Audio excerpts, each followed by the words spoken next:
Hi everybody, and welcome to this week's video from David's desk. I hope you're having a good start to 2017 and your year has got off to a super start. It's been really interesting for me. I've been working with a number of businesses this week, and they really do fall into sort of one or two categories.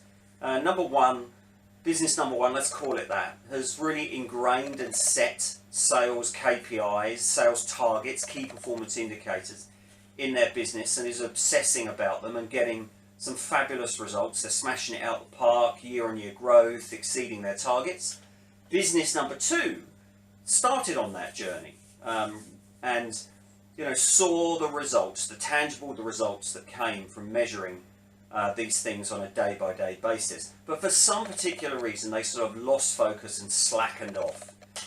They gave their team the sort of wriggle room not to be looking at these things, that level of accountability that can sometimes be pretty uncomfortable for your team and your staff. And guess which of those businesses is now on its way to sort of revisiting its cash flow and its business plan, off to the bank manager next week to see if they can extend the overdraft in order to give themselves a bit more time to deliver the sales that they need in order to get things back on track. I will leave you to consider which of those two businesses are having to do that. Now, the unescapable truth is that we need to be measuring the living daylights out of everything in our business, and leads and sales are no different. In fact, they're probably the most important, because nothing happens, does it, in business unless somebody buys something.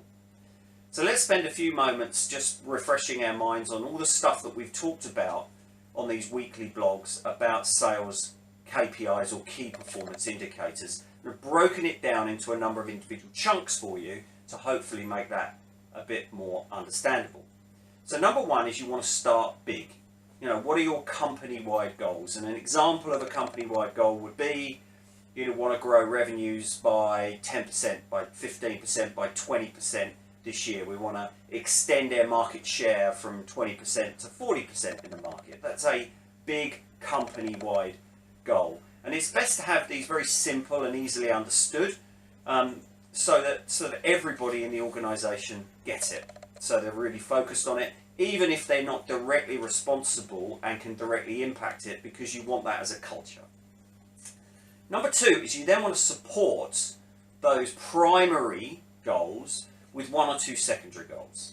So an example of that might be, I want to grow my sales month on month by 10%, by 5%, whatever that number might be. Number three is that you then need to start getting quite specific about this. So take a broad goal, such as total monthly sales, and break it down further into weekly, and dare I say it, daily. I talk a lot about daily sales reports and the power of those daily chunks of looking at sales in that way. What is your conversion rate of lead to sale? What is your average order value? What is your average sales cycle? Just starting to get into breaking it down at a granular level on that basis. Then the next key thing, number four, is like all good management, it's about taking action. We might be able to have all of this brilliant information in our business, and I dare I say it, your business is no different to a lot of others, where there's loads and loads of information, but there's little or no action that's relating to the information and really changing the performance of the business on that basis. So let's now talk about taking action. Take the goals and distill what your team needs to do to reach those goals. Work backwards, and based on that number, how many inquiries, for example, should be in your pipeline? How many calls, how many meetings should be taking place in order to grow your pipeline to a point where you know that if the pipeline converts at the right level, at the normal level that you're achieving now, you're going to deliver the sales results. Now that's about skills, people, and activity. Those three magic bits of the formula. I'll say that again because they're so important. Skills, people, and activity is what delivers results. Now, what will come out of that process is you'll then be able to prioritize what the key metrics are in your business. I'm not here to tell you what they are, but by simply going through that process, what you're going to be able to do is identify, well, these are the things that I absolutely need to be measuring every single week and every single day. So KPIs are there. They are meant to be shared, and they're meant to be measured, and they're meant to hold people accountable.